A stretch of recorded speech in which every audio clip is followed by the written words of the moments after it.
Hello and welcome to Qwednesday, the show where I answer your questions with answers on a Wednesday. My name is Rory McLean and I punch cliches in the jugular.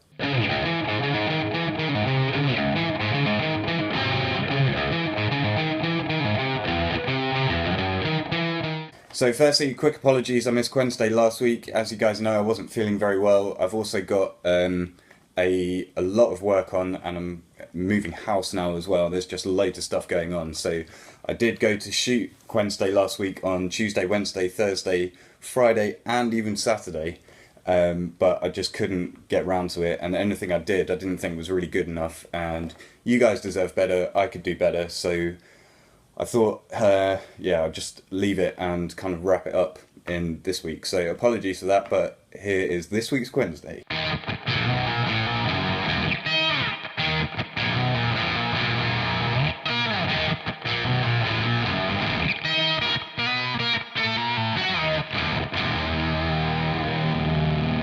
So first up is Jeremy Gens, who says, what's a good way to get into a mentality to write riffs? What I mean, I guess, is what sort of things motivate or get others in the mood to write a riff? And then the following two questions are kind of very similar or related, so I'm going to answer all three in kind of one hit. So Harvey Maghir, as always, apologies if I mispronounce people's names. Here's a question for you. How do you avoid losing motivation for music? Or rather, how you get that motivation back? Hashtag Qwednesday. And then Joe Barry has said, awesome video as always, Rory. I have a question. I know you have gotten a few similar to this, but do you have any advice on creativity? I've been struggling with creative block for quite a few months now and have kind of lost interest in playing guitar lately. By the way, hope you get well soon, man. Thank you very much, dude. So generally creativity, kind of a broad answer to all three of these, is that a good way to think of creativity is the same way that you like a muscle that if you're training and exercising. If you do 1,000 push-ups and then try and do 1,000 more, you're going to wear yourself out and you won't be able to carry on. But if you do 20 push-ups a day, after a week or so, you'll start doing 30 a day and it'll be really easy, and then you start doing 40, and it is like an exponential. You have to build yourself into it in order to keep it going. A good way to kind of get into the mentality, for me at least, is just holding in mind that I'm creating something from nothing and ending the day with something that wasn't there when I started. That always really excites me, and I think even if it's subconsciously, every time I pick up the guitar, that's kind of what's going through my head, is like, there's the chance to make something here. And as I've talked about before, I like surprising myself and just kind of allowing, not necessarily happy accidents, but just play. Allow yourself to switch off a little bit, get expressive, play around, see what happens, and just allow the possibility of creativity. And if it happens, then you've made something from nothing, which is really cool. So in terms of getting into the mentality, that's kind of what I'd say. Losing motivation for music, like I say, if you think of it in terms of exercise, you just kind of, once you get to the point where you feel motivated or you've got an idea that you like and you're working on, it is just a case of like keeping it up, which sounds, I know that sounds a lot easier than said than done. But that's genuinely, I think, the best thing I can say is like, just when you do get to the point where you feel inspired, then allow yourself to work on that and keep going. And I think as long as you do that and don't push yourself too hard, don't wear yourself out, it will just grow, and you can keep going. And then with Joe's question, with creative block and saying that you've kind of lost interest in guitar, I think it's very important to emphasize as well, and this is something I do again. If I get to the point where I have creative block and I'm not feeling it, that's absolutely fine, and don't put pressure on yourself to come up with anything. Something I'll do is put the guitar down and go and do something possibly creative, possibly completely seemingly menial and pointless, but just go and do something else for a bit. Go to other people's gigs, listen to other people's music, just enjoy music as music rather than, you know, something you have to do and make something of. And yeah, generally, another good thing with creativity and inspiration and all of that is to recognize that it's a byproduct of stimulation. So if you've heard a really cool piece of music, that, for me at least, again, will inspire me to want to try and do that myself. But you can do that even non-musically. Go for a walk in the woods, even a drive in the car. As a, you know, if you don't drive, even as a passenger, just go and give your brain something new to think about and look at. And if you do that for long enough, hey Seeks.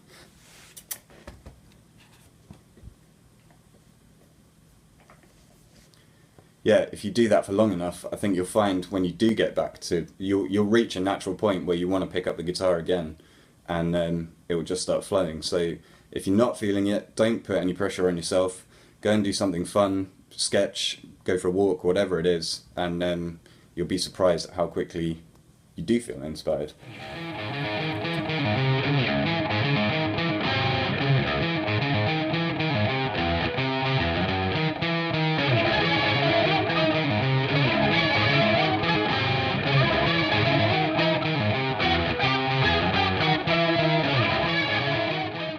Next up is Tiago, who says, great video, I love your channel.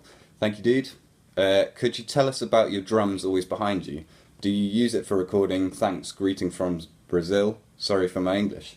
Your English is great, man. Definitely better than my Brazilian. So my drums, kind of slightly out of focus behind me, is a Roland TD6 electric drum kit. And I bought, before I moved to Brighton, I had a acoustic kit and fortunately a little studio space that I could go and play. And I got so used to kind of setting up a loop and just sitting behind the kit and messing around on the drums that when I moved and couldn't do that, I started looking for alternatives, and obviously electric kit was a pretty good way to do that. So I don't really think of myself as a drummer, but you know, I like to mess around and play about, and predominantly I do use it for recording. It's great for demos and stuff, and yeah, just getting ideas down. I think the other thing with it is, compared to programming drums, because my brain's a little bit weird, if I start programming drums, I come up with some really cool ideas, but in order to actually play it, you'd need 3 drummers and 3 drum kits. So having the kit to be able to play into, means I can practice my drums, but also means that the end result is humanly playable. And if it gets to the point where I go and the song is played live, you can take the drum parts to a drummer and know that it is transferable and it's not completely bonkers.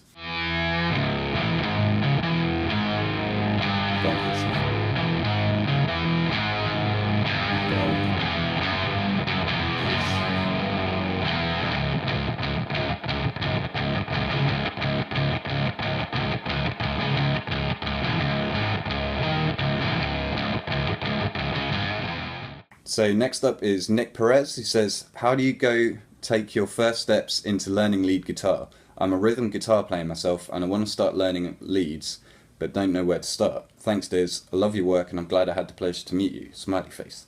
It was good to meet you too, Nick. And again, the next question is very similar to this. From Two in Music Productions, he says, awesome episode. Could you go a bit in detail about soloing? So obviously soloing and lead guitar are 2 different things, but they fall generally in, you know, the same sort of ballpark.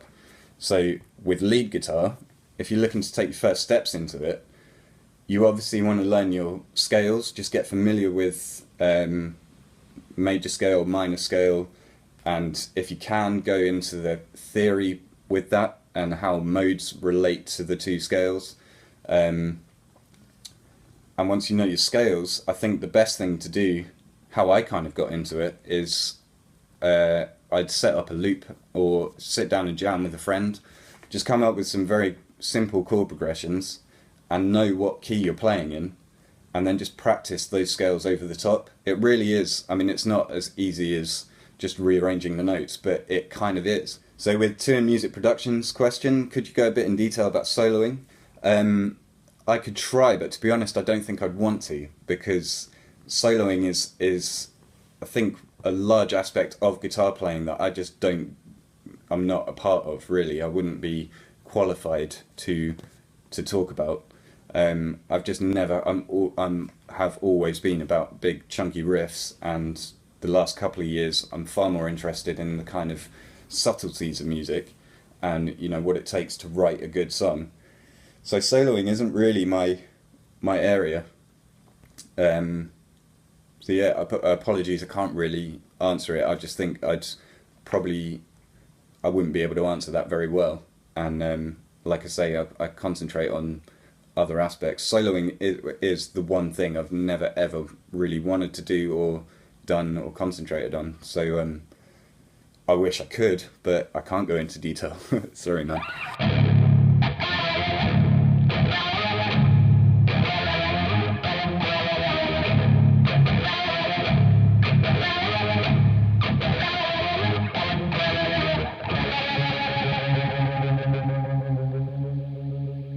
Next up is I Want to Cut Heads with Guthrie, who says, do you know who Alain Johannes is? Founded Band 11, wrote the music for Euphoria Morning for Chris Cornell, member of Queens of the Stone Age and Them Crooked Vultures. You guys would sound so cool together. So cool, man.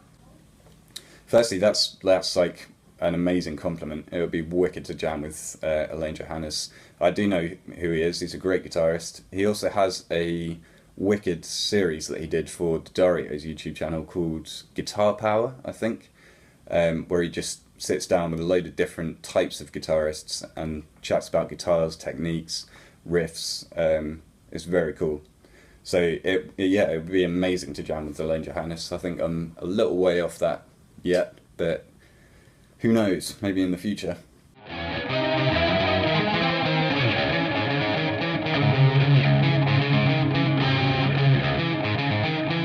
Next up is Stewie Doo, who says, I love a Looper Monday.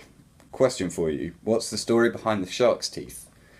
So the shark's teeth on this channel, I think I just kind of needed something to tie everything together, and while I was thinking about it, I was like, well, what can I use? And I have always loved sharks. I don't really know why, but since I was like 2-3 years old, I've just loved sharks, and so the shark's jaw just kind of makes sense to use as my like logo, if you guess. Quickly on that front, I want to give a quick shout out to Brad White, who found this t-shirt in a local shop and sent me a message and was like, dude, do you want this t-shirt? I was like, yeah man, I want that t-shirt. So he sent me a message and I sent him some money, sent him my address, and he sent it through, and it is just awesome. It's possibly the most Rory t-shirt in the world, so thanks to Brad White for this. Brad is in a band called Gallops, who I've talked a bit about before, but if you don't know, please go and check them out. They've got a wicked album called Yours Sincerely Dr. Hardcore, which is great, but they've also got an album coming very, very soon. I think they've finished recording now, it's being mixed. But I cannot wait to hear that, and I promise you, even though I haven't heard it, it is going to be amazing. So go and check out Gallops and see what you think of them.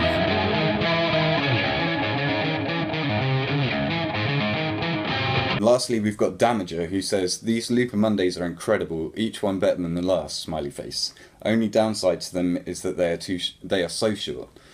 Maybe you should make them into full songs like a one-man album thingy. I could listen to it for months without getting bored. Anyways, keep up the good work. You're an amazing guitar player. Cheers. Smiley face. Thank you so much, man. Comments like this like make my day. That's so nice. This is actually an idea I've had myself. I think it was episode 3 or 4 of Looper Mondays. I came up with the idea really, really quickly, and to be honest, all I wanted to do was sit down and turn it into a full song. Life's just been so busy recently, although I'm trying not to let it get in the way. I've had so much stuff to do that I knew I didn't really have the time to do that at that point. But yeah, it's an idea that I've had and I would like to do, and would be relatively easy to do is just go back and stretch the ideas out a bit, create some tracks out of them, and then put it together as like a Looper Mondays EP or album or something with a better name. So yeah, it's a great idea, and like I say, one I've already thought about and trying to work out how I could get done. At the moment, like I say, I'm moving house, which takes a lot of time. I need to get a lot of stuff done for that and keep up work on the side of that and these videos as well. But once I've moved house, I know that I'll have a lot more free time to do things like this, as well as a whole load of other ideas for different kind of videos. So yeah, in the future, it's definitely something I want to do. I'm not quite sure how soon I'll be able to do that, but it's a great idea, and yeah, thank you for the suggestion. So there we go, that was episode 6 and possibly 7 of Qwednesday. Thank you guys very much for watching. Thanks also for all the comments, which just make this possible. It's really cool to see what you guys are interested in, what you want to know, and try and do even a tiny bit to answer those and help you guys out. So yeah, it's great. Thanks again to Brad for this sick t-shirt. I'll be back soon with more videos. Until then, peace out. I've been Rory.